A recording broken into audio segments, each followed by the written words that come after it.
And I thought with everything Shelby Lowe had to deal with on Saturday, it was her senior day. There was an hour and 20-minute delay before we even started the game. She looked really good. Well, and she has a lot more confidence in the circle because she's definitely battled the injury bug, but she's through that piece. And I think that obviously gives you a different confidence going into a game, knowing your body's healthy, you feel good. I mean, leads the SEC in first pitch strikes thrown. I think that also gives you that competitive advantage as a pitcher. When you're pitching from behind, we know the struggle is real, so loves to get ahead of hitters. 1-1 right now to Riley Smith, the SEC Player of the Week from last week. She was key in the Georgia series win for Kentucky, went 4 for 4 in Game 3 on Sunday against the Bulldogs to help the Wildcats win that series. Now Kentucky looking for its third conference series win of the season. They beat Alabama in that series, Georgia in that series, and already beaten Auburn, but going for the sweep today. So 3 series wins for Rachel Lawson and her crew.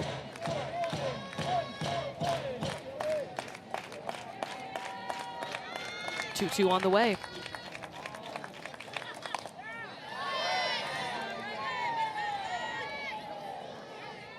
And already Riley Smith battling 5 pitches so far in this at-bat, and seeing a pitcher for the second time in a series can kind of give you that little bit of extra confidence.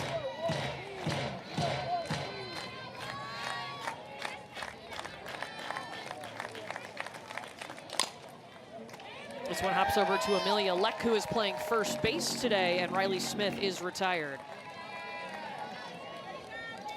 Up to bat, number 21, Aaron Coffey. You know, I think, too, Rachel Lawson and Kentucky may have thought they were going to see Shelby Lowe yesterday.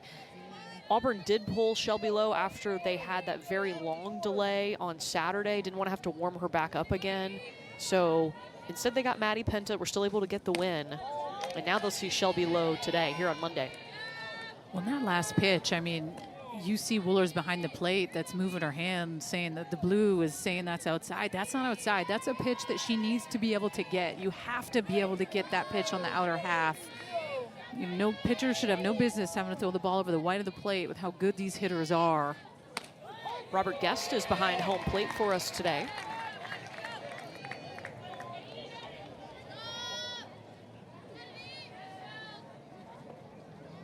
Here's Erin Koffel, the veteran shortstop. She's their doubles and walks leader for Kentucky this season. And it's a ball and 2 strikes now to Koffel. Well, this is a Kentucky team that, you know, the stats don't lie in the sense that they tend to hit better off right-handed pitching. 304 against righties, 221 against left-handed pitchers.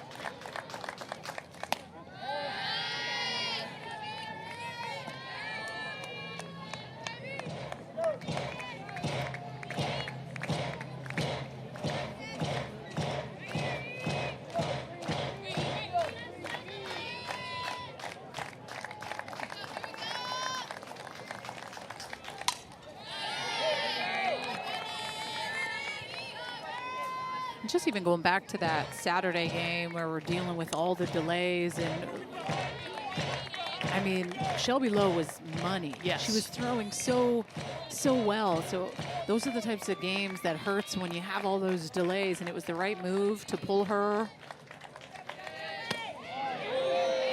Inside for ball 3. And they didn't want to have to warm her up for a 3rd time. And the same thing with Kentucky and their starting pitcher, Stephanie Schoonover. They pulled her as well. Here's Mickey Dean wearing the mic for us on this Mic'd Up Monday. His last, as he'll step down after the season and take a different role inside the Auburn athletic department. So we told him it's got to be really entertaining on that mic. We definitely did. I said, you better leave an impact because it's your last one. So anything is possible. There's a full count coming to Erin Koffel from Shelby Lowe.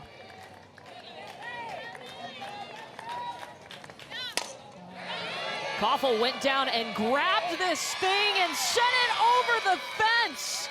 Erin Koffel now tied for 3rd in SEC career home runs with 68.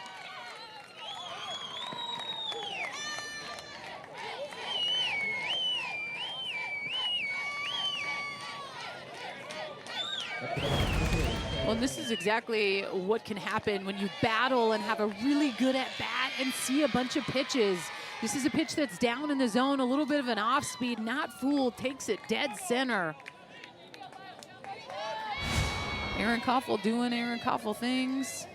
You see the SEC career home runs leader. She's now tied with Alyssa DiCarlo, who pretty good company to be in there. Yeah. 68. And her third hit of the series, too. That's more than the only player with multiple hits in this series for Kentucky. Taylor Ebbs following her up. She had the 2-run shot in the 7th inning in game 1.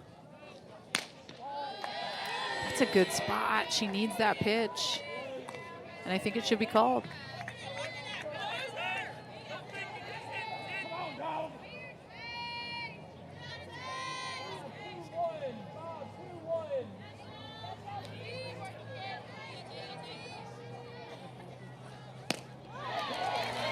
Same spot. How do you handle that mentally if you're in the circle? I mean, that first inning is about establishing the strike zone. It definitely can be frustrating. I think the communication with the battery and Woolers behind the plate, hey, really keep working that for me. I think sometimes it gives you that little extra confidence as a pitcher. Ebbs looking for a spot in the gap, won't find it because KK McCrary is there, 2 down. I think being able to have that conversation with your catcher and having someone behind the plate, obviously, that understands the type of pitcher you are, sometimes you need that reassurance of like, hey, I'm going to get you that pitch. And I think that gives you a little bit more confidence in the moment to think, hey, man, that's a good pitch. Why am I not getting that? Well, I'm going to work it for you. I'm going to get it. That communication between the two is so important. Here's Peyton Plotz in the DP spot. And a first pitch strike coming in from low. Plotz, a true freshman, but was ready after the hour and 38-minute portion of our rain delay on Saturday. Just blasted a 3-run home run. Her 7th of the year. That gave Kentucky the lead on Saturday. Let's say she did not go.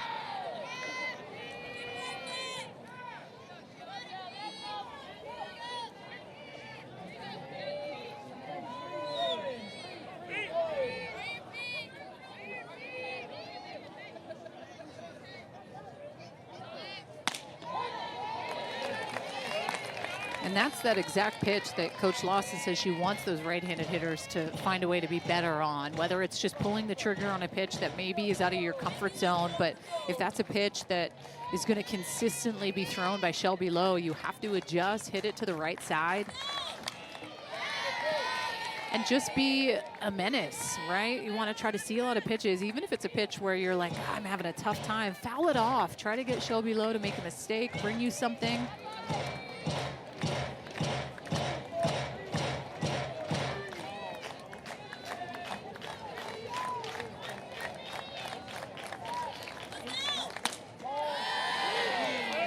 Evens things up at 2-2.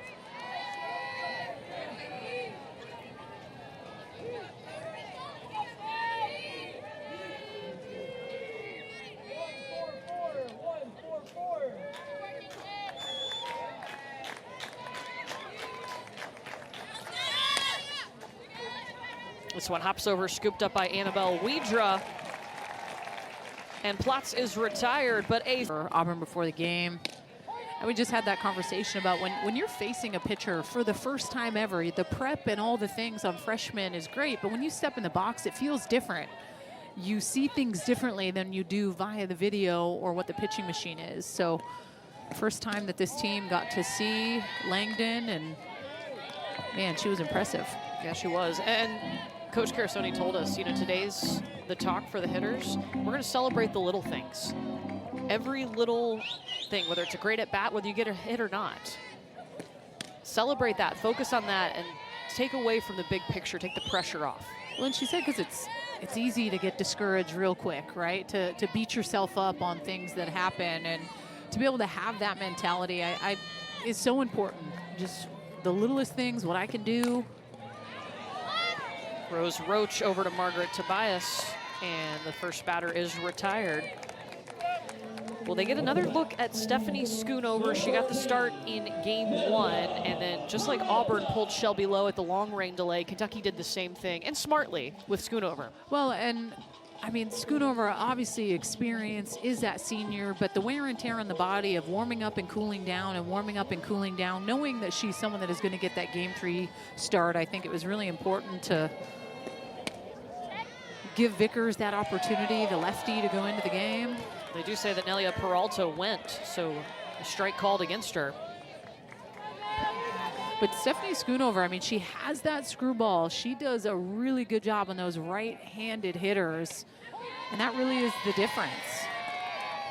Not scared to throw it on the inner half, will throw it hard and tight on your hands, and I think that allows her to spin it with confidence. It doesn't matter where you stand. That's my plate.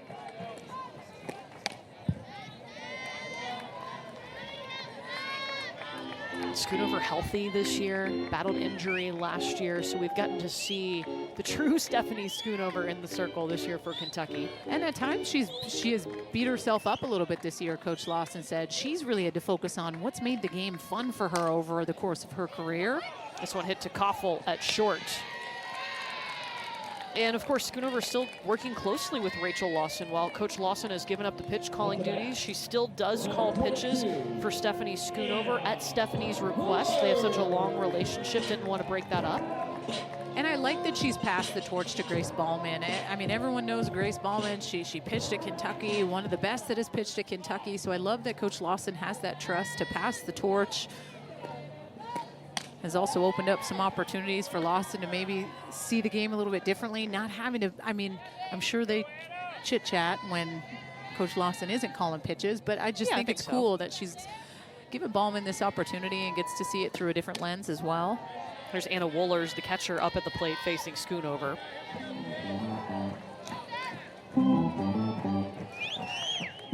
Anna Wohlers, 1 for 6 in the series. She had the only hit for Auburn in game 1.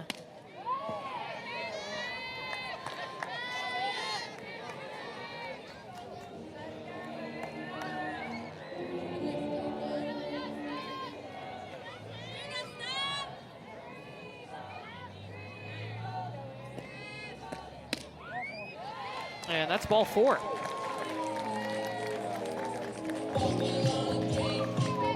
Schoonover did walk 5 hitters in game 1 of this series against Auburn.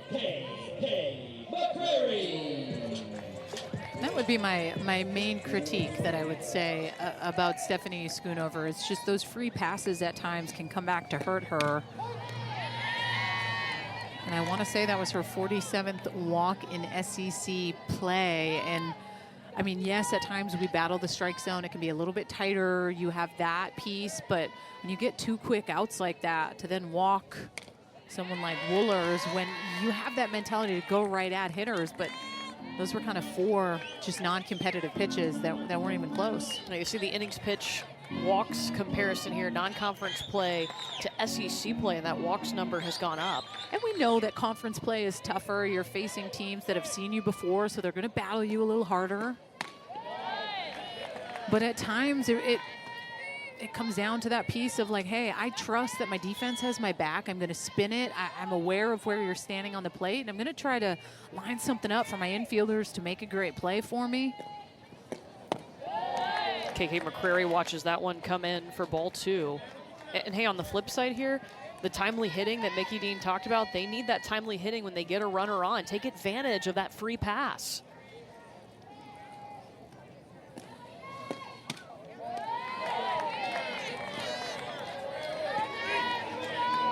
Three ball counts already today for Stephanie Schoonover.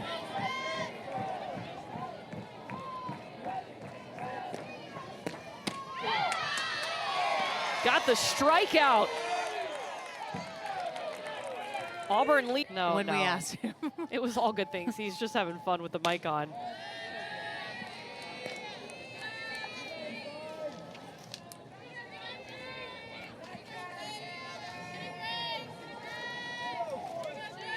Shelby Lowe back out there, gave up the solo home run to Erin Koffel in the first inning. That's the difference in this game right now. Now facing 5, 6, and 7 due up for Kentucky, starting with Grace Lorsung.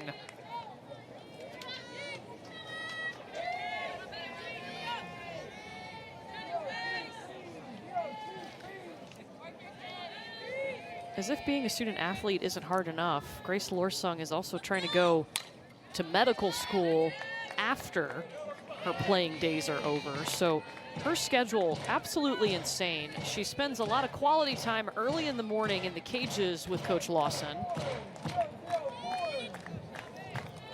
Very headstrong, Coach Lawson says.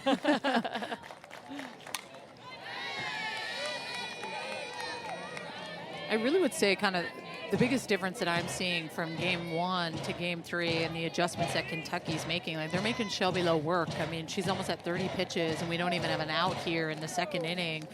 She was doing a great job game 1 of being able to kind of carve them up early, get ahead of them, and they just weren't able to foul off as many pitches like they are now, and that really is the biggest difference. And at times Shelby Lowe is on that pitch count of 75 pitches.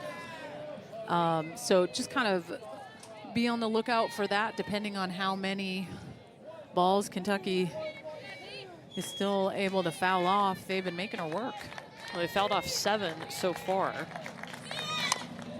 Make it 8.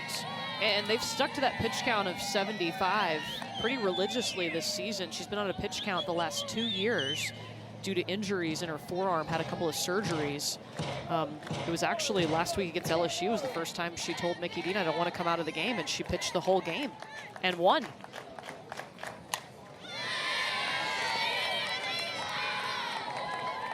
And this would be an example of, hey, all right, we have a 1-2 count. Grace Lorsung, I battled a ton of pitches. This is when you can take a ball 2 balls off the plate. Spin it where, hey, I want to see if I can get a big swing and miss. You don't have to put anything too close like she has been. If you go up, go way up. If you go in, go way in.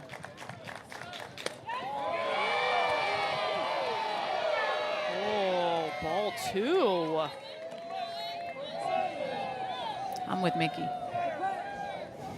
It's a good pitch.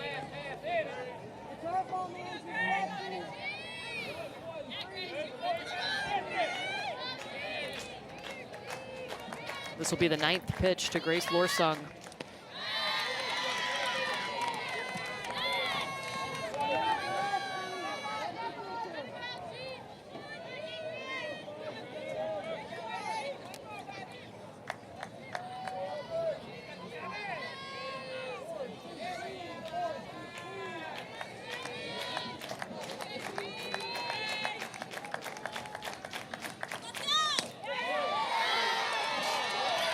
Lorsung will walk.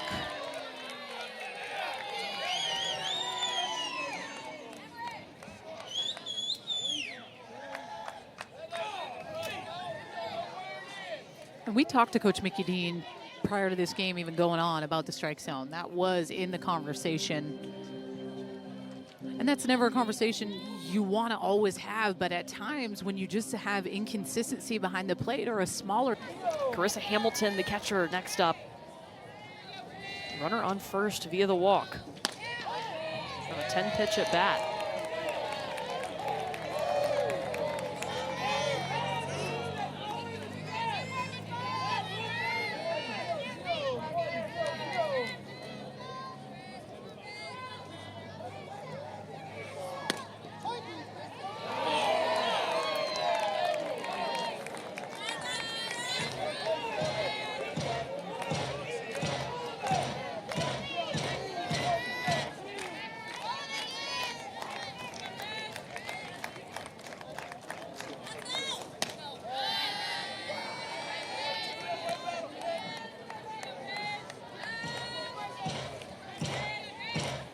Carissa Hamilton, just a sophomore, but carrying a big load behind the plate for Kentucky.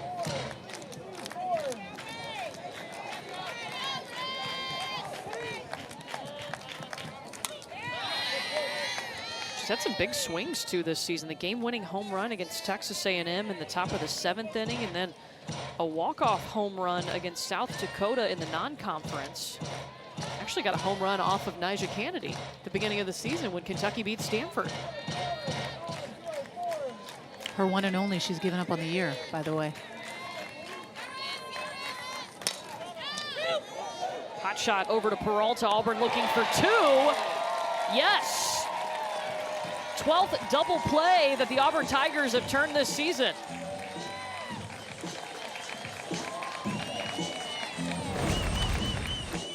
This was an absolute hot shot. Went down to get it, almost kind of ate up Peralta a little bit, but keeps it in front. Does a good job with a quick flip to Roach, to Leck. Clutch 6-4-3 for Auburn. That might boost Shelby Lowe in the circle a little bit when your defense turning a double play behind you. Here's Vanessa Nesby, first time she's been in the lineup this weekend. Pops up the first pitch, and Michaela Packer comes sprinting. Firing on all cylinders, hitting good spots. A little bit more walks than maybe I would like, but finding a way to get themselves out of those jams, I think, is the most impressive thing as well. And Stephanie Schoonover, we saw her do that in the first inning. She walked a batter, but then followed that up with a strikeout to get out of the inning. And now she's got 5, 6, 7 due up, starting with Mariah Penta, the younger sister of Maddie Penta, who's the All-American pitcher for Auburn. Penta came in as a pitch hitter yesterday and got a hit. One of Auburn's 3 hits in this series, not just in yesterday's game, in the series.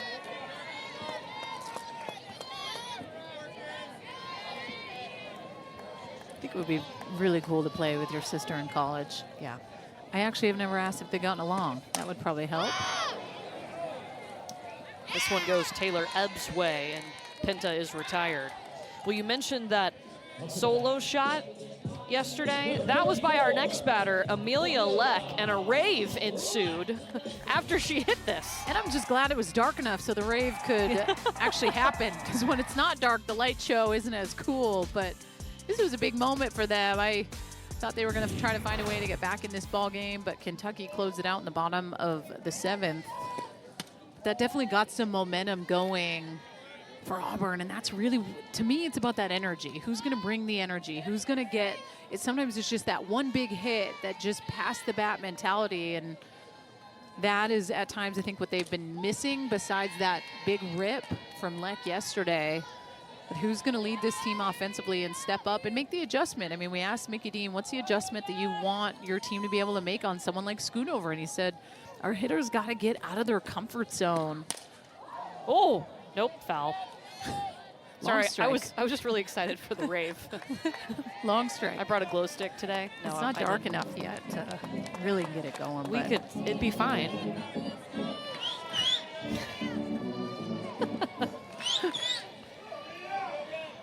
Amelia Leck started at Maryland before coming to Auburn.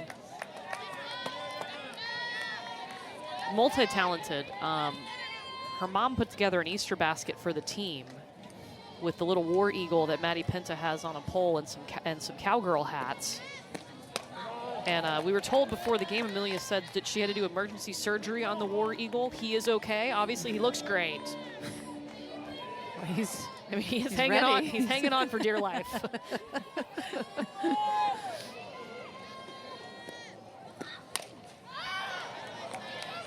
Pops up, it'll stay in the dirt and into the glove of Grace Lorsung. It's a really great job by Stephanie Schoonover in the way that she just attacked Leck. I mean, we know her powerhouse is in. The home run yesterday, she pulled to left field, still establishes the inner half, gets to a quick 2 strikes, and then is able to nibble outside, goes up in the zone, and then finishes her off on the inner half for the pop-up in the infield. So good. Center fielder Michaela Packer. We just had to wait for one more batter. Get the rave ready. Michaela Packer going yard. Her first hit in the last 5 games. Just her 2nd home run of the season.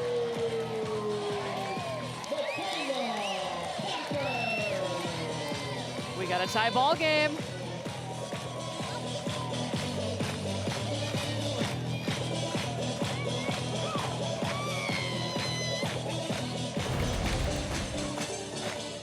I mean, she was ready. That inner part of the plate at times can be the Achilles heel for Michaela Packer. It can be the cold zone and where she can struggle just a little bit. But man, she was on time for that pitch. Almost seemed like hit and run-ish just based on just the fluidity through it. So good. That has to feel just great if you're Michaela Packer. And this is a player that has battled through an injury in her oblique area the last 3 seasons. As a junior, that's when she had the most pain. Now she knows just how to manage it. But, I mean, things that you don't just see is what she's dealing with. And that's what a great moment for her to hit that solo shot.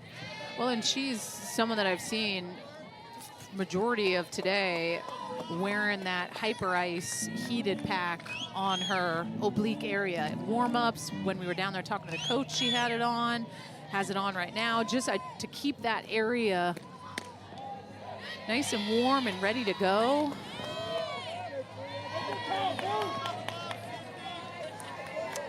That product is life-changing, by the way. It just reminds me of Darth Vader. I don't know why. Isis Tresvik at the plate, and she strikes out. So Stephanie Schoonover able to regroup.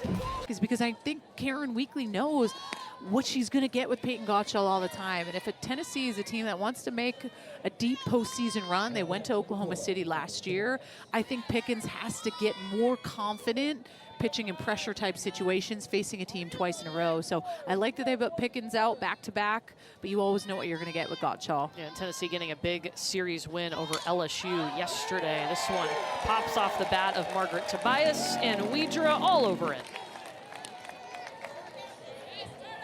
I mean, there's a lot of phenomenal pitchers in the SEC. It's hard to pick just 3, but that's my pick. I like your list. All right.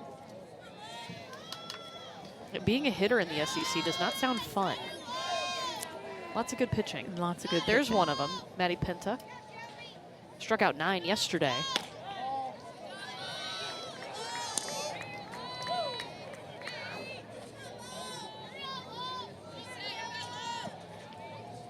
Lauren Borzilleri hitting in the 9 spot for Kentucky.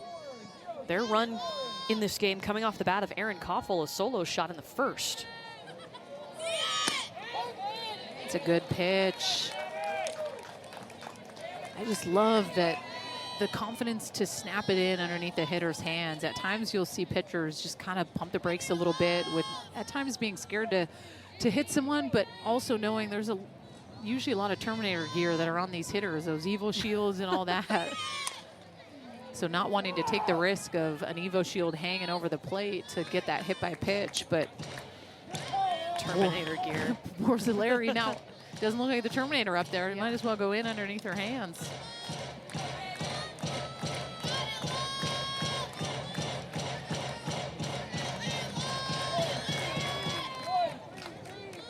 Ball and 2 strikes to Borzilleri.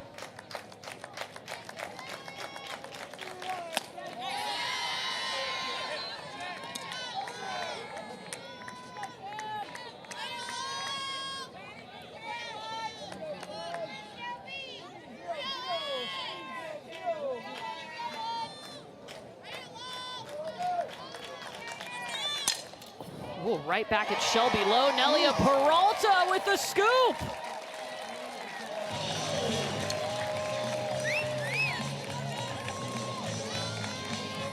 Well, it is mic'd up Monday.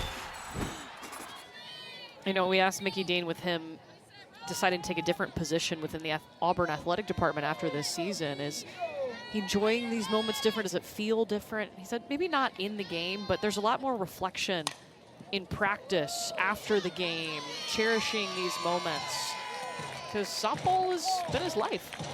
It really has, and you don't know until you're done doing the daily grind of what is expected of you as a head coach. And when that doesn't exist the way it normally has, I think it's going to hit him a little bit differently. It's just been such a huge part of his life.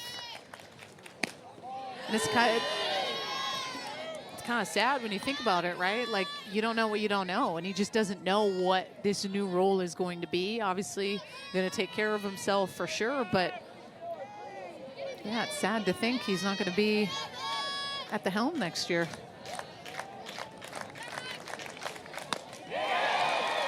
Riley Smith strikes out against Shelby Lowe, her first strikeout of the day. That's someone that's getting on base more than half the time. That is dangerous. Annabelle Riedra showing bunt on the first pitch, getting aggressive, but she is retired. But yet again, very hard to choose from So many great players, obviously, in this conference. We know this. This is just simply based on the SEC numbers that I've seen. Those are kind of my front runners. I can't believe we only have a couple weeks left in the regular season. 2 weeks, and then conference tournament. Well, the SEC tournament will be right here on the Plains. Yeah. And we've been trying to scout it out where they're going to put things. I'm going to put the studio set. I'm thinking out there in left field. Yeah, don't worry, Nick Rude. We got you covered. We figured it out, how it's all going to lay out. Oh, yeah. The one I do feel like it'd be a fun addition to have like a puppy petting station. If you just somewhere like Amanda Scarborough is agreeing with you. You can bring like a little puppy farm to left field. The long days, if there's any weather delays, you know, the studio team can go over and pet a puppy. And BYOP, bring your own pup. Yeah. 2-1 to Rose Roach, the top of the order here for Auburn. Scarborough's in for the puppies. I mean, can you blame her? Absolutely not.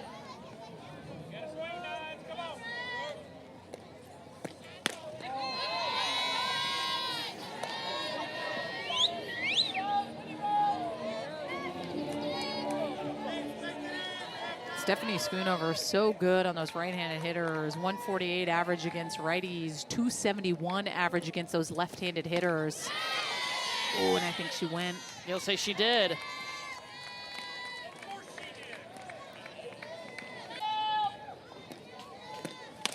Three strikeouts on the night for Stephanie Schoonover. Gave up the solo home run to Michaela Packer. That's what tied this ball game. And now Nelia Peralta made some good defensive plays early in this game at shortstop. Helped Auburn turn a double play in the second inning.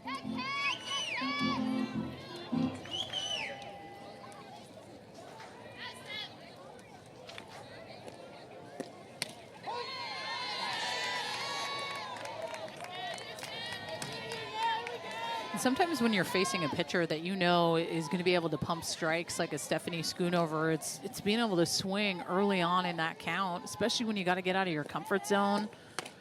Peralta is a hitter. She takes first pitch strikes 67% of the time. So that means when she steps in the box, I don't mind throwing you a heater down the middle of the plate because there's a good chance you are not going to swing at that pitch. Back-to-back strikeouts for Stephanie. Going to see Shelby Lowe in the circle. What's your message to your hitters right now? Well, she's just doing a great job spinning the ball. We got to do a better job of, you know, picking it up earlier and seeing it for a longer period of time so we can drive it to the field. But she's doing a great job. Well, and you know, on the flip side, I have to talk about Schoonover getting the ball again here in Game 3, going for the sweep. Just kind of what you feel like she's doing well and what you want her to work on a little bit. You know, overall, she's really commanding her pitches. She's powerful. She's putting them where she wants to put them. So, you know, doing a really good job. Thanks, Coach. We appreciate it. All right, thank you. Well, the one who's had a great approach, Erin Koffel. Yeah. Because what did she do, Danielle, in the first inning? Home run. Home run. She will lead off the fourth. It'll be 2, 3, and 4 up facing Shelby Lowe. It just looked pretty off the bat.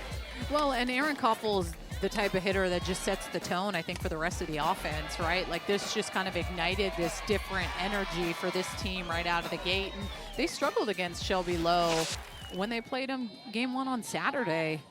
So I think that first inning approach of seeing a lot of pitches, check, because that's what we've seen from Kentucky. But both teams have struggled a little bit in the sense where they're trying to really battle a lot of pitches but do something with it. Only 2 hits up on the board, 1 apiece for each team. Erin Koffel, the Kentucky career home runs, RBI, and walk record holders.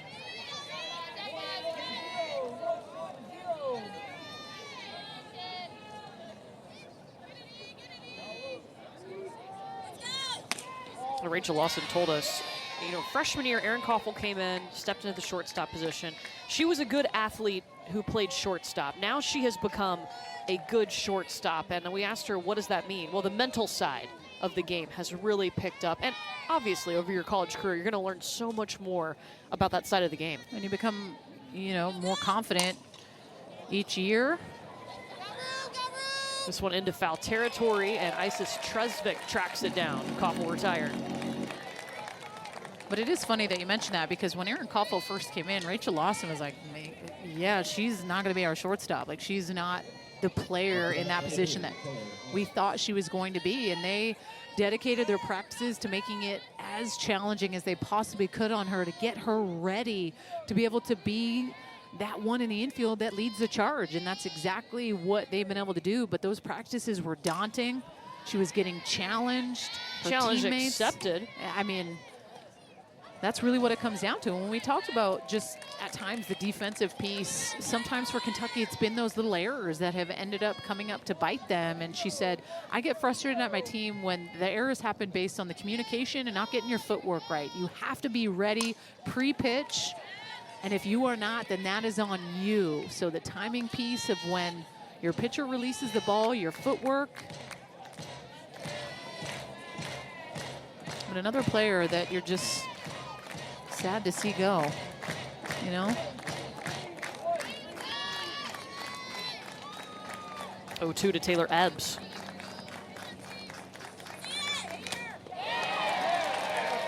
And second strikeout of the evening for Shelby Lowe.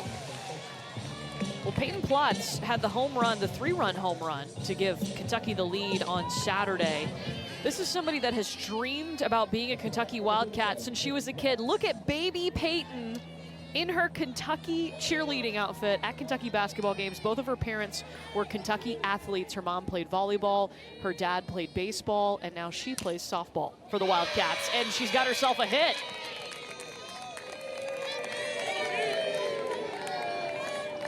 The recruiting pitch was not difficult with Peyton Plotz. Does a really good job. This is a pitch on the inner half. She just turns on it, pokes it right through the 5-6 hole. And Plotz at times struggles against someone like Shelby Lowe. That's why she wasn't in the lineup yesterday. They thought Shelby Lowe was going to get the start. They opted to not start Peyton Plotz because of that, and were fooled when Manny Penta got out there. So Plotz getting the start today.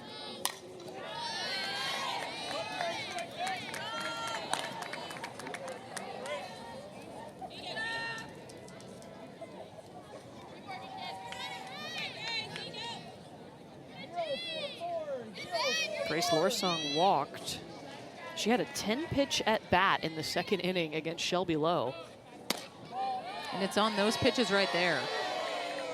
There was 3 pitches that Shelby Lowe threw just like that in Lorsong's first at bat that she was not able to get called for strikes. And I think that's a good corner. I like that spot. Can tell it's definitely frustrating her a little bit.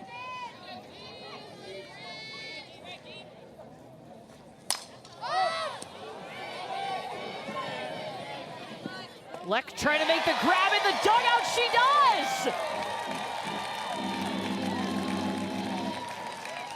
And Coach, we're getting to see Shelby Lowe work again. What do you like most about what she's given you this weekend in 2 outings? Well, you know, she's doing a nice job of working both sides of the plate and changing eye level. So as long as she can continue to do that, she'll experience some success.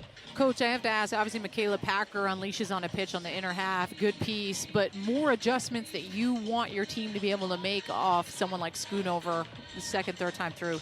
Well, I mean, tonight she's throwing a lot of first pitch strikes. So what was the pitch that Michaela hit? Yep, right in there. It was the first pitch. Yeah. And so, you know, good pitches are difficult to hit when you're down 0-2. So if you don't swing the bat, that makes it difficult. If she's going to come at you, then you need to be ready and you need to attack. Thanks, Coach. We appreciate it. War Eagle. But I will say, the inner half at times has been an uncomfortable part of the plate for Michaela Packer based on the statistics for her to be able to unleash on. But sometimes it just takes that almost hit and run mentality of like, hey, let's go. I know that she's coming at me majority of the time with first pitch strikes. I got to get out of my head. I got to clear my hips on the inner half, and I got to turn on something. Schoonover's thrown 9 first pitch strikes to 14 batters that she's faced, and now you can make it 10 to 15 batters that she's faced. Do you like that quick math? I'm proud of you. I would choose to not probably take that approach. I got you. And a Woolers into a leaping Margaret Tobias's glove. Number 16. Hey, McCrary.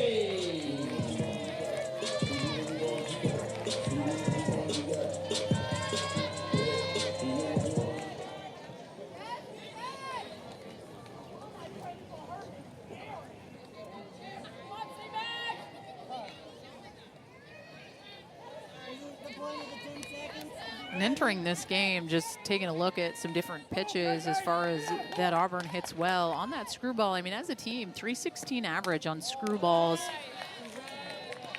To me, that means that, like, they should feel pretty comfortable at hitting pitches in on the hands, especially those right-handed hitters. But it's when she combos it with that rise ball, with that upspin, 183 average for pitches up in the zone. And a lot of teams at times have a tough time hitting that rise ball. It's why it's one of the toughest pitches in the game to hit.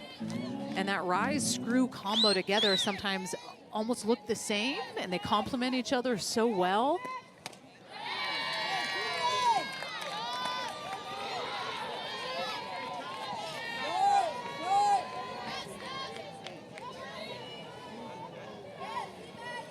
Two balls and a strike to KK McCreary, who struck out the first time up against Stephanie Schoonover.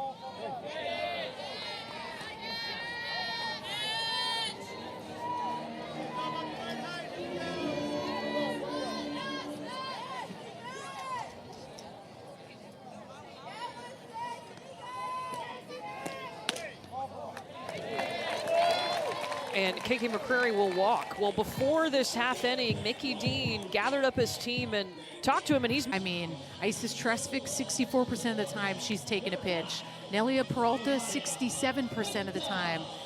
Anna Woolers, 56% of the time. So to me, those numbers mean that you're giving up a cookie, and it doesn't matter to you. It's like, hey, I'm just going to take this pitch. Well, then you only have two more to work with. When you know a pitcher is going to bring you something in the zone early, man, you don't want to, like, just let that pitch go. You want to be able to do something with it. And sometimes you have to get out of your head in that sense of what your regular game plan may be.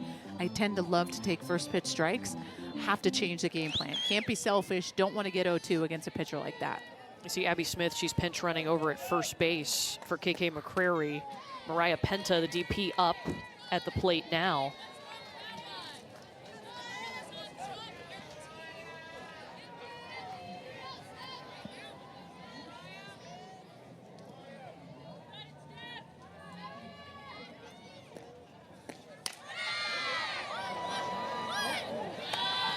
Grace Lorsung thought about looking for two. Instead, she'll go ahead and get Penta going to first, but that does move the runner into scoring position.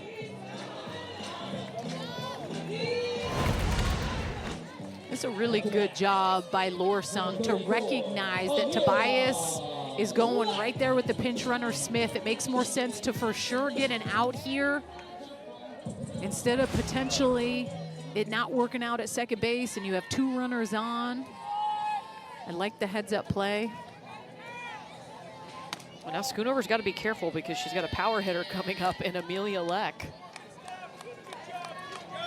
with a runner on second.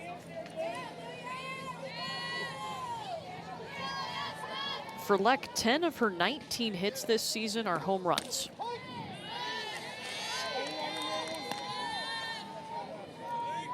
And I don't mind her down at the bottom a little bit. I think having a little bit of power down there, I mean,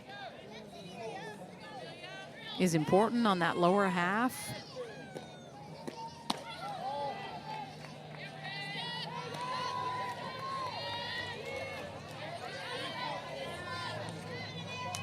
Leck hitting .333 this season with runners in scoring position.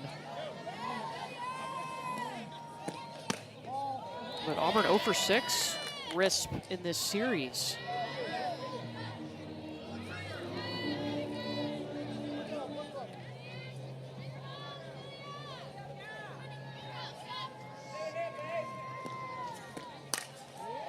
Reaches for it, hops over to Tobias.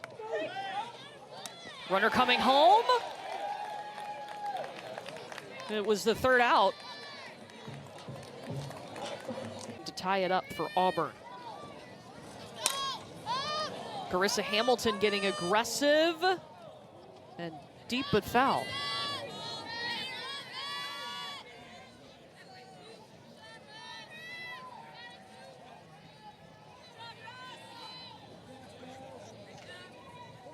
Let's hit.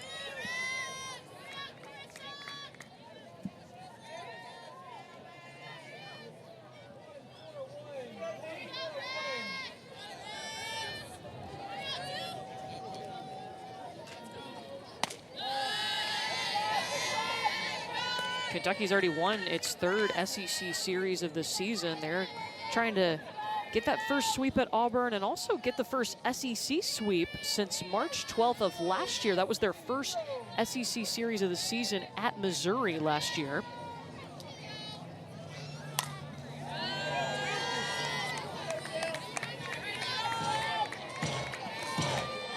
But all these wins as the season winds down, so important trying to build that momentum towards the postseason. Especially when you're at the tail end of conference play, you're kind of in the trenches. It's been so hard week to week. Mentally, it can take a toll on you. So sometimes when you have that opportunity to get a sweep, I mean, it just gives you that much more adrenaline going into the next couple weekends, especially knowing that the end is near in the best way, meaning conference tournament is lingering, and then you have selection show Sunday. That's coming up, one of the best days in college softball. And before you know it, I mean, it's straight up mayhem time, regional supers.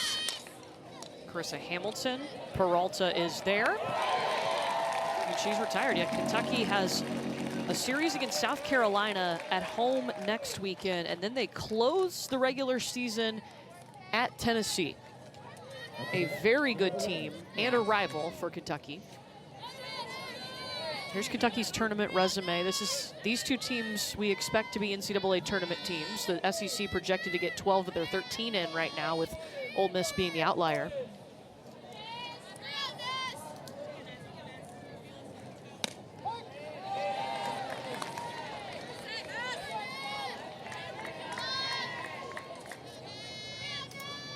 A little action and bullpen here for Kentucky. Vickers getting warm. She came in relief of Schoonover on Saturday with those hefty rain delays, lightning delays, the list goes on, and came in and did such a good job. So getting warm just in case. Well, on the other side, we're watching Shelby Lowe's pitch count because she's at 70 right now, and usually they've been stopping her at 75. Yep. Maddie Penta working for Auburn. Nesby fouls off that pitch. And a fan muffed it. I mean, Come complete on. muff. Come on. I expected more.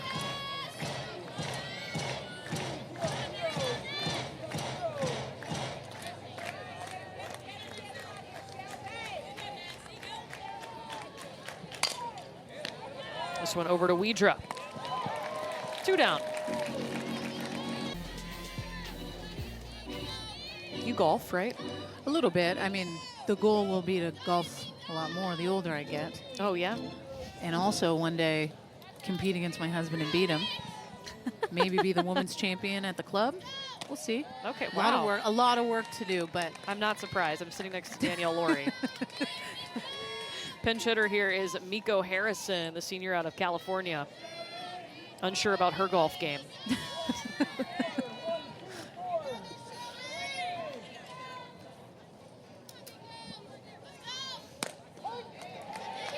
do you golf? Absolutely not. I would love to be a fly on the wall watching you No, you wouldn't. swing a driver. It's not great. I mean, they have a place we can do our chips and putts, and Not for me. we'll start with pickleball, and then we'll make play our way. pickleball. I know. Yeah. I think I already told Amanda, her and I got to get a game going. But clearly, Oh. Now the rotation, the stance is a little tough there. pulled it left. Ball and 2 strikes to Harrison from Shelby Lowe. High, ball 2.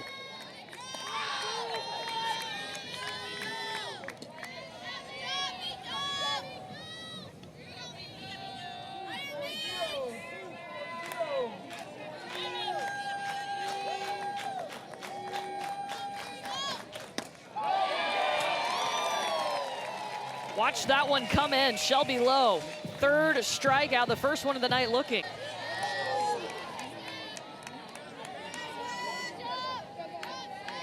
Was she shooting for the moon? This freaks you out for some reason. I mean, yeah, it does. Now you let everyone know that. Well, so thank you. You're welcome. Our director, Matt Wilson, showed us the moon yesterday, and Danielle was not having it. No, You know, it's always been there since you've been alive. It just wigs me out a little bit. See, the craters at the moon? bottom? Yeah, I mean, the cameras that ESPN has, like, we can probably find a Martian on the moon if we zoom in a little more. Just saying.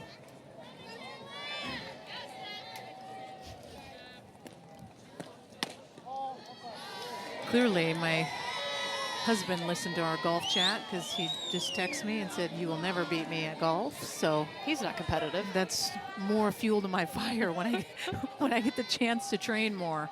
Look out. Oh, that's a full count now. This is the 8th 3-ball count that Stephanie Schoonover has had today.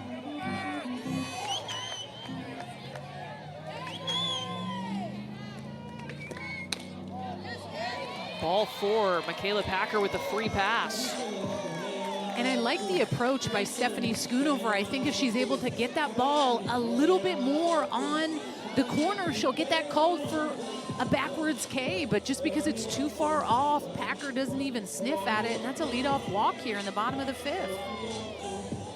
We're going to have a pinch hitter coming in, number 31, Millie Roberts, sophomore. She will bat in Isis Tresvik's spot in the A-hole.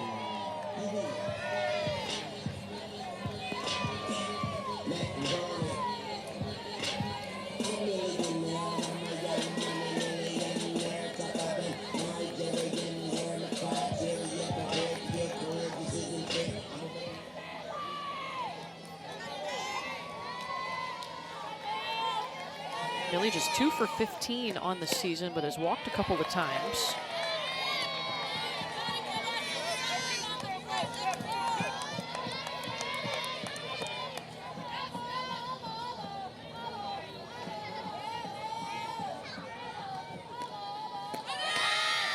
There goes Packer, and the throw goes out to center. Quickly, Vanessa Nesby is there to stop any more damage. But Michaela Packer with a 15th stolen base.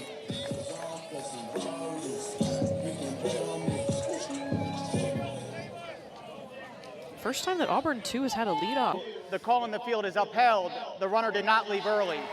This is Kentucky's first challenge. So they see what we saw. She did not leave early, but you know what? It's worth a second look in a close ball game like this. Yes. To have that runner in scoring position for Auburn, that's big. And we haven't seen coaches use their challenges yet, right? And you have 2 to use. You might as well.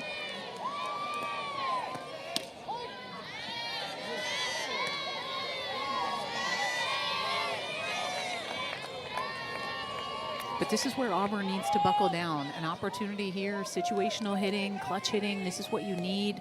0 for 7 in this series with runners in scoring position, and that's just not going to cut it to win ball games. You have to find a way to adjust and come up clutch in a moment, especially as the innings continue to go on and the outs go on. Who's going to step up?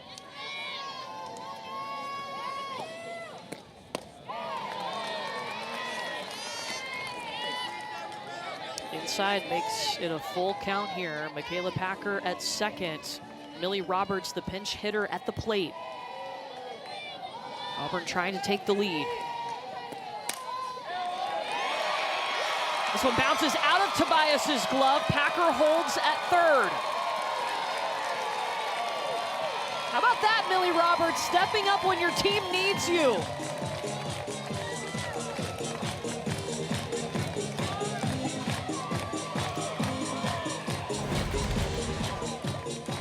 Good job by Millie Roberts. She goes down and gets this pitch on the outer half, and I thought for a second Tobias was going to be able to glove it up, but kind of had tough hop. I mean, we've seen her make some great plays. They're going to give that a hit, as I think that they should.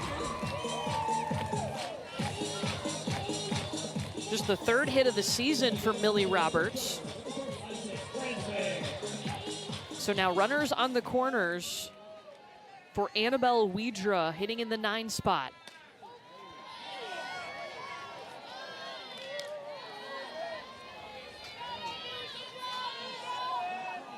Weidra looking for her first hit in the series. Remember, Auburn only had 3 hits in the first 2 games. They've got 2 here tonight.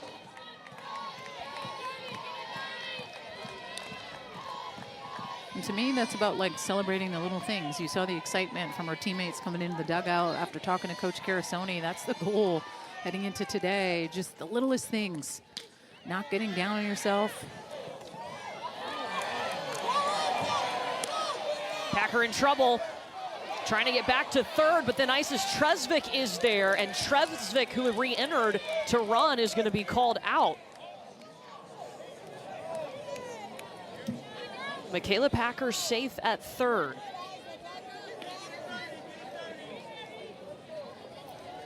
And Auburn is known to do these first and third plays where they try to stir up the defense, try to get something going.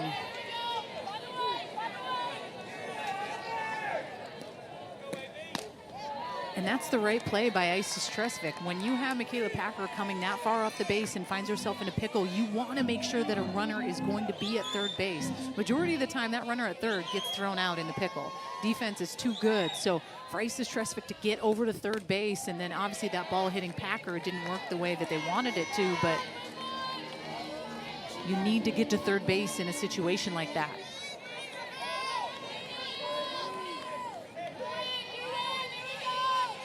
Now it's a full count to Weidra. Packer still at third.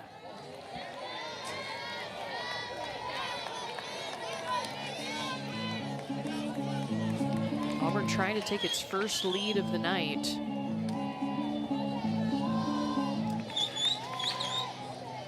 Packer tied the game up in the second. Now can she come home and score to give Auburn the lead?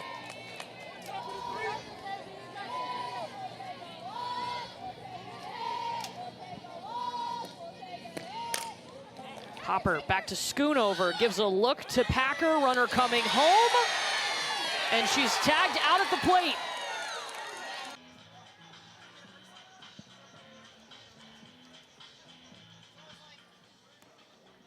After review, the call in the field is changed.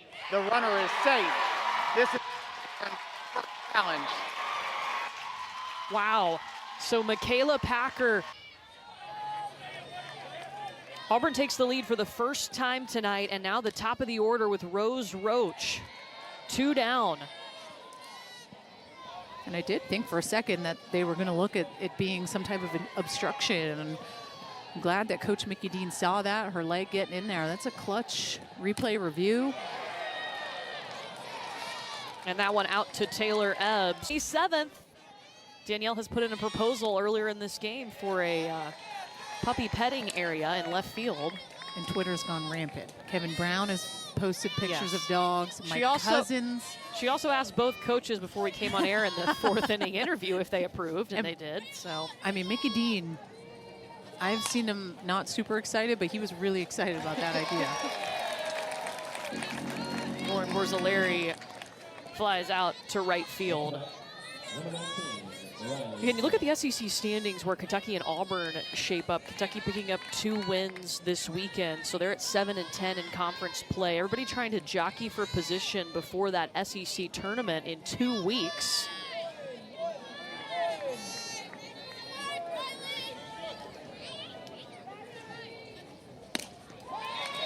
Top of the order with Riley Smith, who is yet to reach.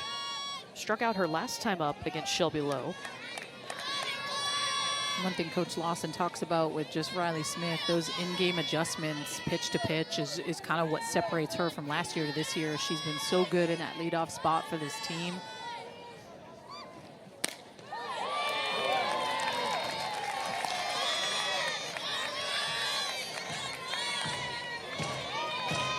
Her last at-bat had that strikeout on that sweeping curveball to the outer half. If I'm Shelby Lowe, I'm going right back to that pitch. I'm going to try to challenge her to see if she'll adjust in this at-bat.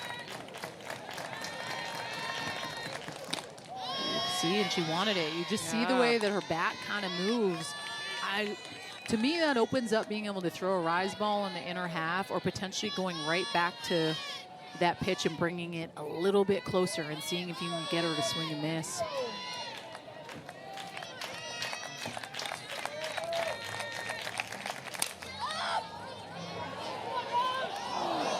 just past a sprinting Rose Roach and drops in foul territory.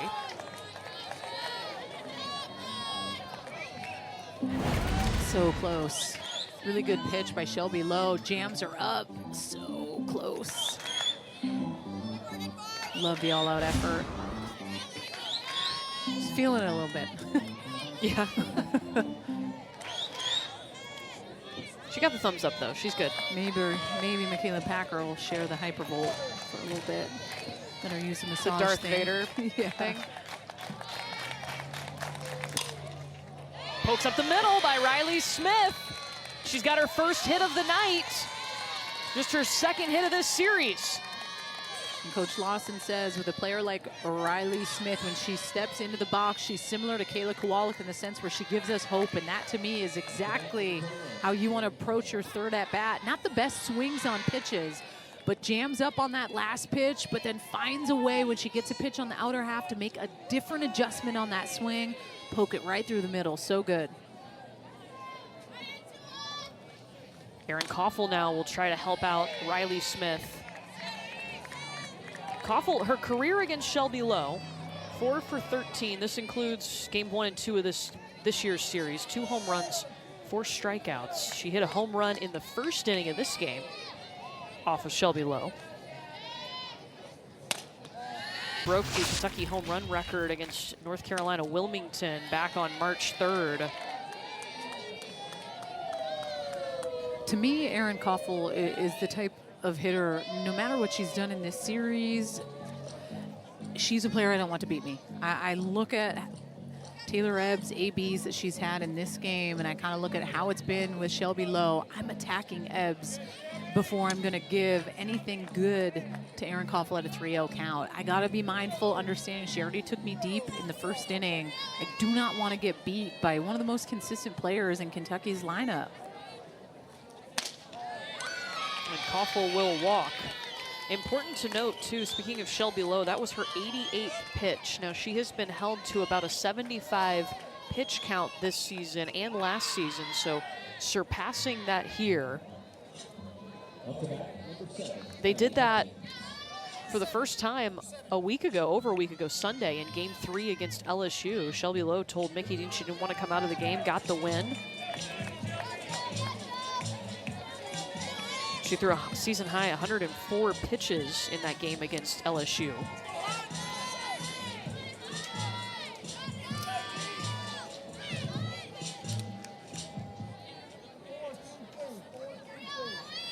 So now Kentucky has the tying run at second, the go-ahead run at first for Taylor Ebbs.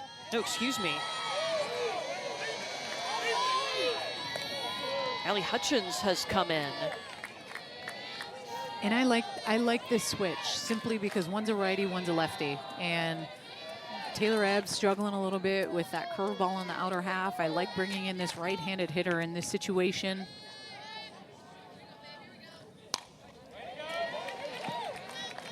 And Hutchins has kind of flip-flopped with Platts in that DP role. We've seen her in the lineup. She was in the lineup yesterday in the DP spot, a freshman. Rachel Lawson told us she's an old soul, mature like a 30-year-old player, and they call her Clutch Hutch. This would be Clutch here.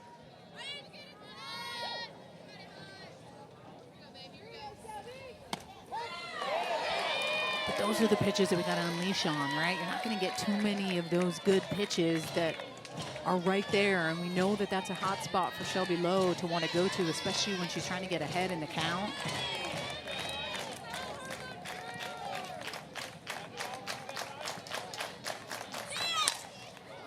Back over the head of Shelby Lowe. Riley Smith being held at third. And Clutch Hutch coming through to load them up.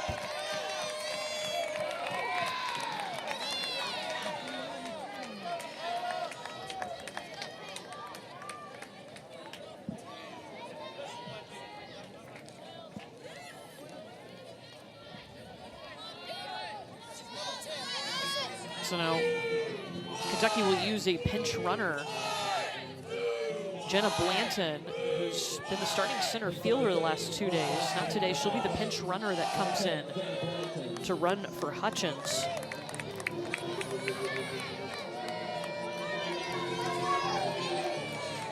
So Riley Smith at third, Aaron Koffel at second, and now Jenna Blanton at first. Bases are loaded for Peyton Plotz. Had a home run on Saturday, a single earlier tonight in this game in the 4th inning.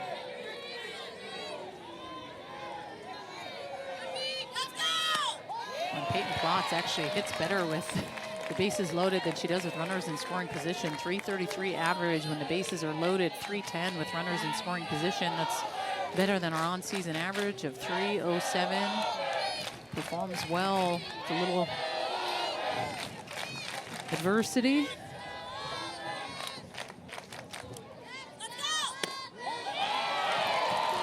Shelby Lowe quickly getting ahead, 0-2.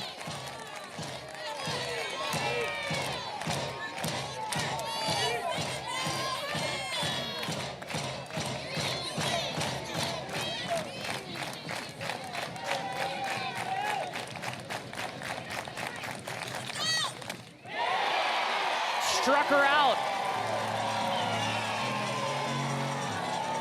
4th K of the night for Shelby Lowe.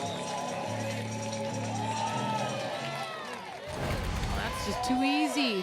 It's too easy. That's 3 pitches. You're done. And a pitch that we cannot be susceptible to swing at with bases loaded when we just took 2 pitches that we could have done damage with. In that situation, I think Peyton Plotz has to be better.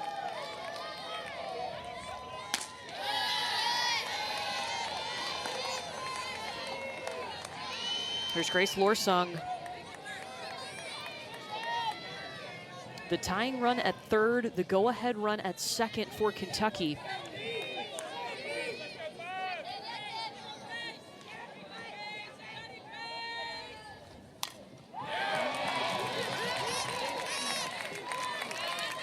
Lorsung reached on a walk in the second and a 10-pitch at bat against Lowe. As you see Maddie Penta warming up in the pen for Auburn.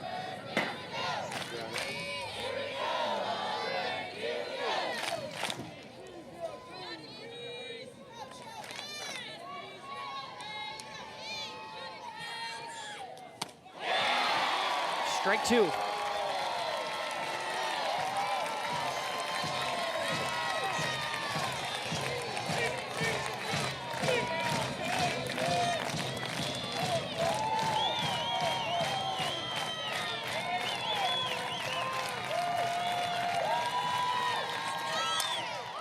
Lorsung way high up into the air. Nelia Peralta calling everybody off.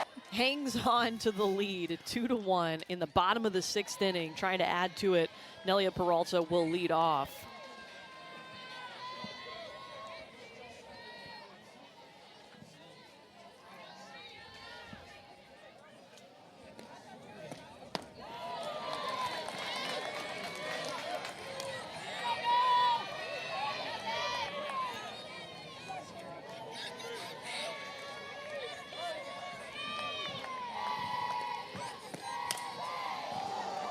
This one towards left. Riley Smith on the hustle. Hitting the gas. Up to bat, number 22, Anna Wooler. I do think you're seeing an Auburn team that looks a lot different than the past 2 days. For sure. Emily Carasoni, the assistant coach, talked to us about how they were going to celebrate the little things tonight. Of course, she, an Auburn Tiger herself, 3-time All-American, an Olympian for Team Italy. Knows a thing or two about what she's talking about. She does, yeah. And they've looked a little bit looser tonight. Well, I mean, you have to go into a game like today with not allowing the pressure get to you, right? Like, I think when you can have that mentality of, we really have nothing to lose here, it just allows for you to play a little bit more free. And you can tell over the last couple days, there's just this frustration at times stepping in the batter's box of not being able to adjust or carrying that out into the next at bat, when in all reality, I pretty easy. I say this to my kid all the time. The things we can control are attitude and effort. Any outside things we don't have the ability to control, so we can focus on that mindset and being able to add the little things of celebrating for your teammates when they do something big. And all that energy boils down to like helping the team at the end of the day. But the hard part at times about softball is like, yeah, it's a team sport, but individually you can feel stuff a lot more because the game can be won and lost based on a bad AB from you or maybe an error. Anna Wohlers at the fence, pops out of Riley Smith's glove, so she is safe at second. Jenna Blanton and Smith were coming at each other. Blanton just put back into center field for the first time tonight. And Wohlers into scoring position. To me, this solid hit. She goes and gets this screwball on the outer half, but it's a communication between the two. I think Riley Smith for a second thought, hey, like Blanton's there. I don't want to collide. If Blanton wasn't in the picture At the plate.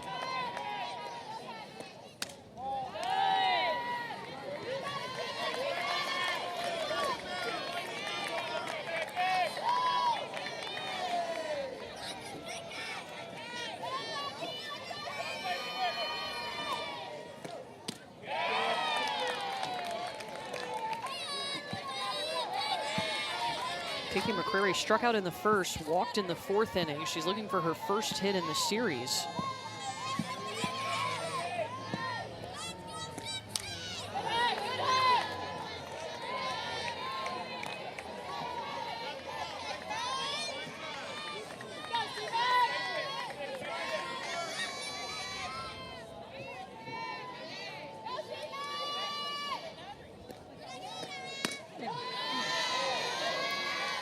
And that's a good pitch, right? The way that McCrary's kind of approaching it, like to her, it's not even close, but she's crowding the plate so much that even if she tries to swing at that pitch, there's no chance she's going to be able to get to it.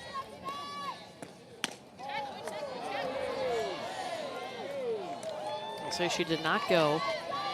Full count here to McCrary. And I'm going to go back to that screwball. She had that backwards K in the first inning. If I'm Schoonover, I'm going to hit a good spot, force her to adjust. It's the 11th three-ball count that Schoonover has had tonight. And good adjustments by Auburn to see a lot of pitches. And that's at times what you see in a game 3, right? Because these pitchers are thrown for the second time. And that's a walk. You know, we didn't see the adjustments from Auburn's hitters the first 2 games. Yep.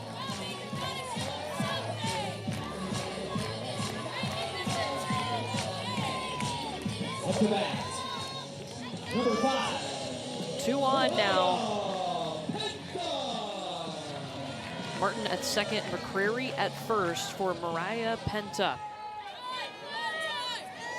Insurance on the board. They took the lead in the bottom of the 5th inning.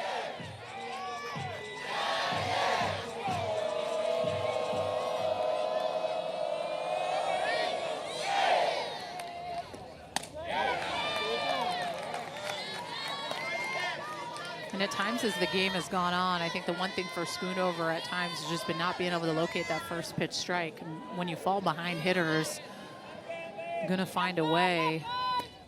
It's back-to-back pitches just that are slightly elevated, just up in the zone a little bit too much, that are not getting called, and they haven't from the beginning of the game, but now pitching from behind with runners on base, and it's better to take a 1-run deficit into the top of the 7th than any more runs up on that board. That gets called for strike 1.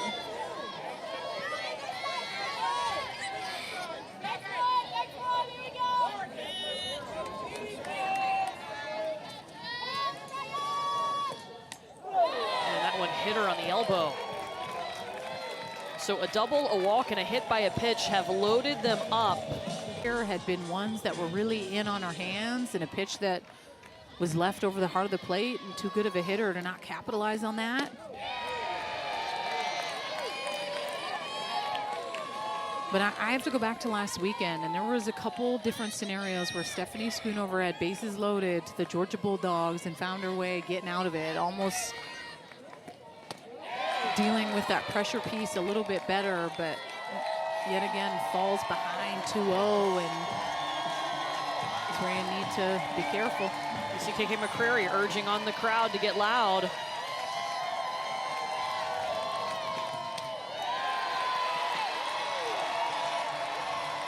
Three balls to Amelia Leck with the bases loaded.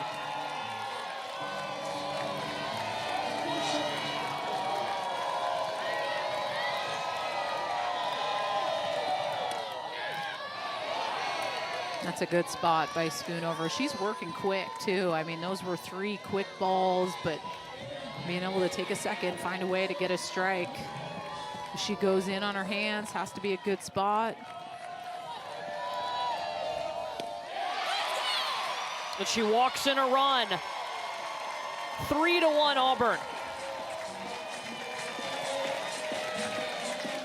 She has walked 2 and hit a batter in this inning.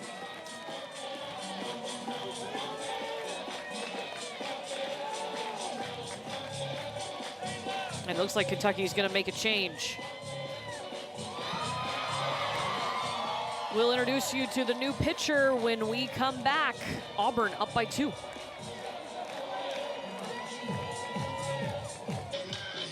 New face in the circle for Kentucky. First time this weekend that we have seen Auburn earlier tonight in the second inning to tie the game with a solo home run. Well, right out of the gate, coming out and throwing a strike, I think that's the important piece. The last 2 hitters that Stephanie Schoonover faced, I mean, was playing from behind, 2-0 counts, you know, bases loaded, want to find a way to get ahead of these hitters. Try to utilize the defense. I mean, double plays and all bases.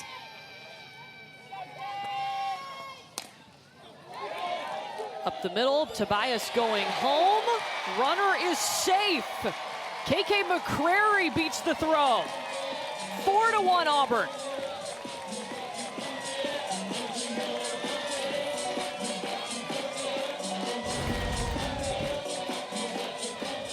This pitch just misses over the heart of the plate, and Packer takes it right back up the middle. I think the way that Tobias and where she's at, I mean, I think you have to get an out there. I like that she wants to go ahead and get the out at home, but the importance of getting another out are huge. Here's Isis Tresvik. Yeah, still just 1 out.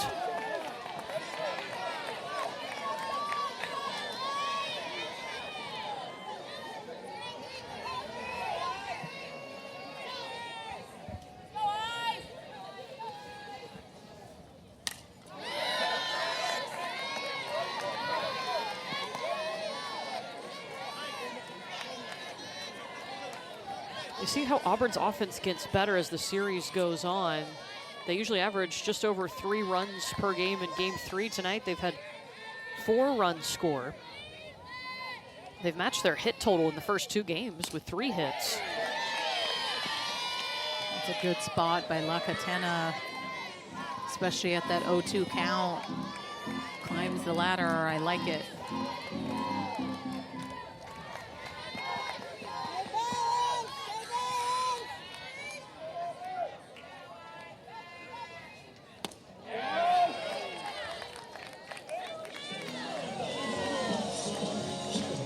Tresvik did not go. It's 2-2.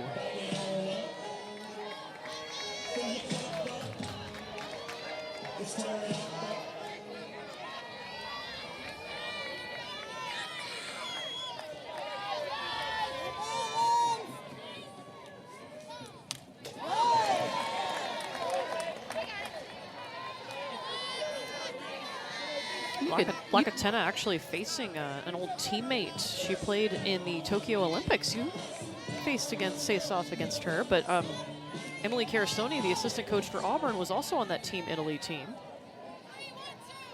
Yeah, they got a pick pregame. Yeah.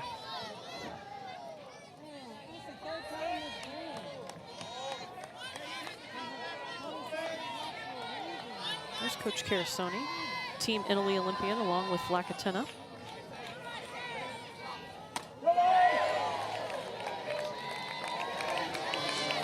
Full count for Tresvik.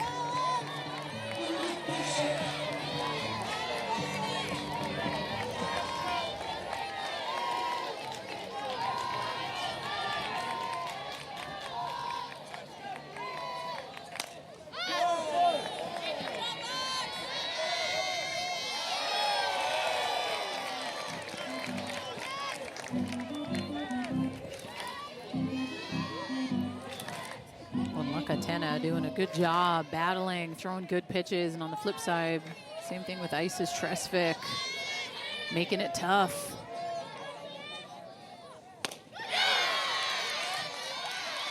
La Catena will get the strikeout. 2 down now. Bases still loaded.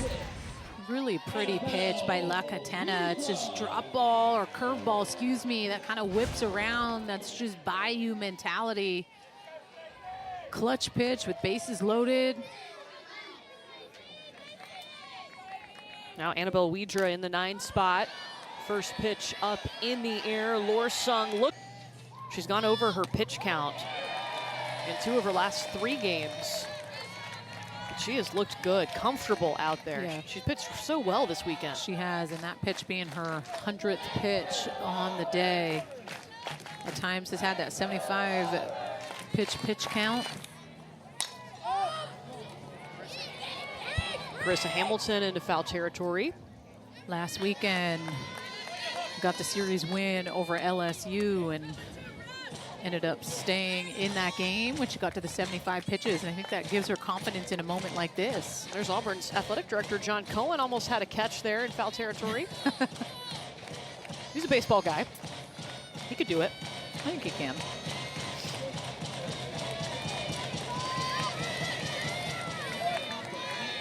Shelby Lowe ahead of Hamilton, 0-2.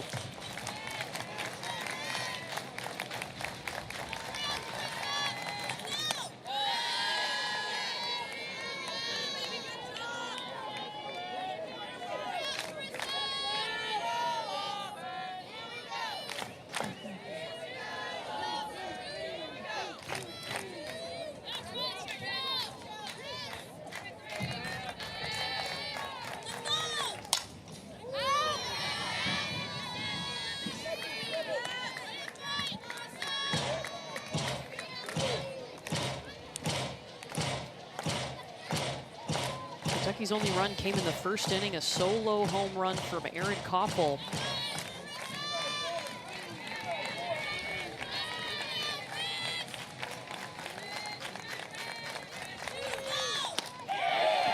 Good pitch. Well, the fans wanted that one.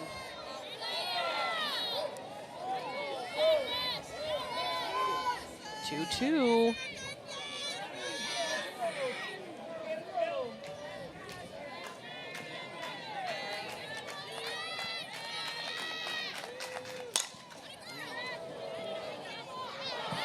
Just foul. I mean, that was so close. So close.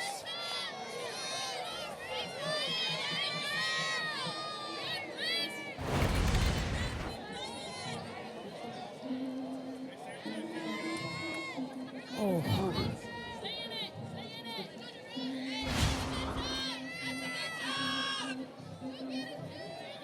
This will be the 7th pitch coming to Carissa Hamilton.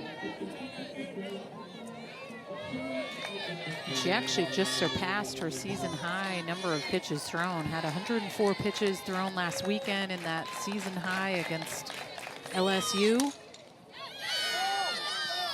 Foul ball again. Yeah, Shelby Lowe at 106 pitches now.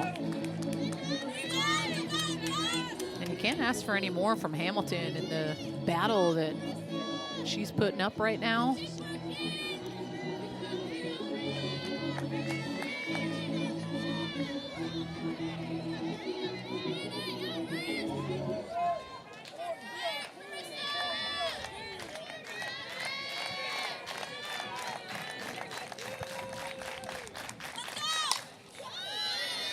Yeah, we just keep going on. This will be the 9th pitch coming to Hamilton. We've seen Shelby Lowe throw that curveball, that sneaky changeup, excuse me, with Hamilton battling as many pitches as she has. I mean, I wouldn't even be opposed to sneaking one in, maybe even bouncing it.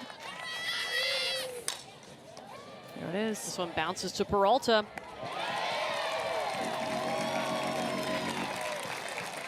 And sometimes that's just what it takes, right? That last pitch coming in at 57 miles an hour. It's just changing speeds. A ton of pitches seen by Hamilton. It's a good at bat, but just not able to get away with it. Remember, Kentucky some work to do. They are trying to sweep Auburn for the first time here. They're also looking for their first SEC sweep since March 12th of last year. That was their first SEC series of the season against Missouri, but Down by 3, 1 away. Vanessa Nesby, first pitch strike.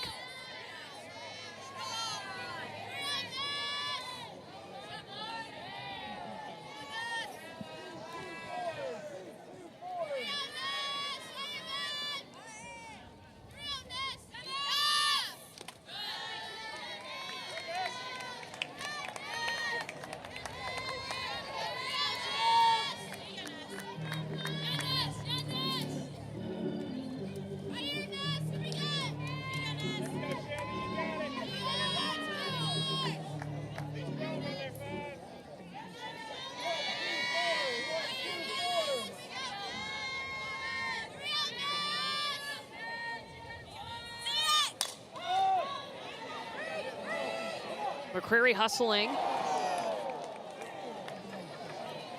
Ran out of space.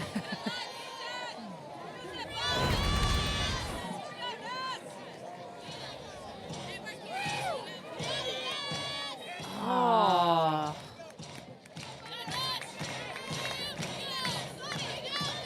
It's more so than Nelia Peralta face. Yeah, Like, ah! in slow-mo.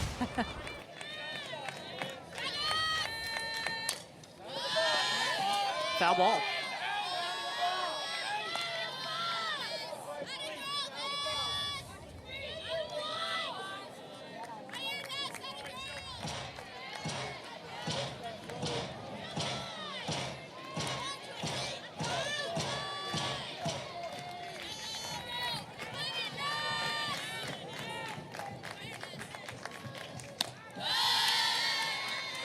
You can't deny the fact that Hamilton and the AB that she had, seeing a ton of pitches, and now what Nesby's doing, they're battling. They're making Shelby Lowe work here. Going on the 6th pitch of this at-bat. If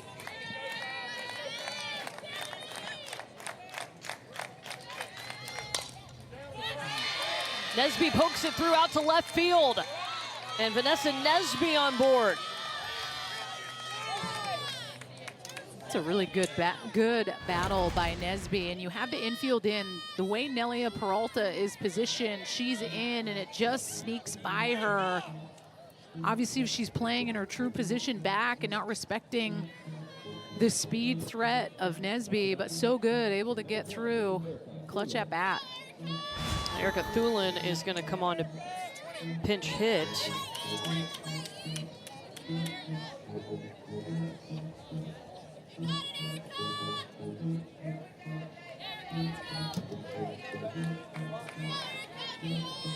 She'll step into the 8th spot in the lineup.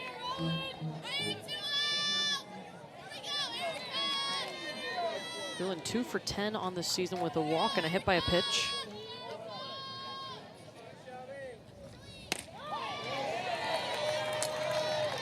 First pitch strike coming in from Lowe.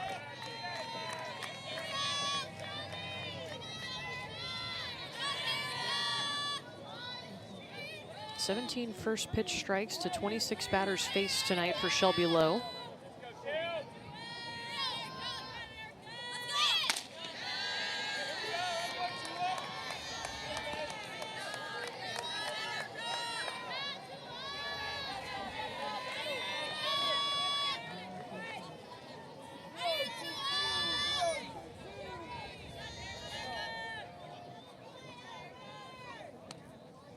They're going to change softballs real quick.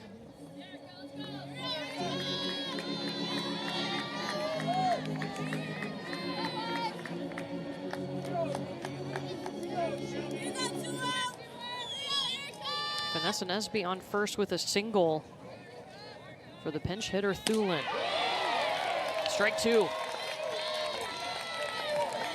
If you're Shelby Lowe, I mean, this is your time to shine. When you have a pinch hitter coming in and the top of the 7th inning that has not seen you yet, this is when you want to go right at her, make her work, throw good pitches, have that mentality that you're going to own a pinch hitter all the time.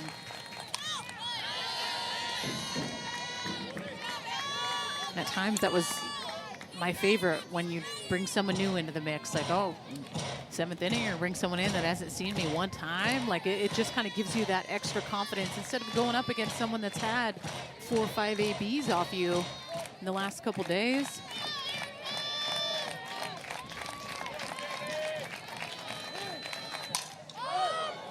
towards right field.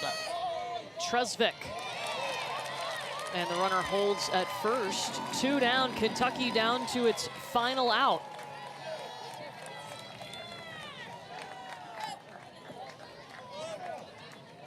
Up to bat, number 88, Lauren Bourgeois.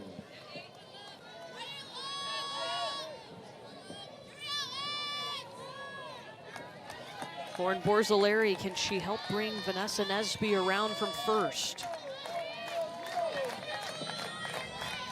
Doesn't have a hit in the series. Towards center, Michaela Packer. And Auburn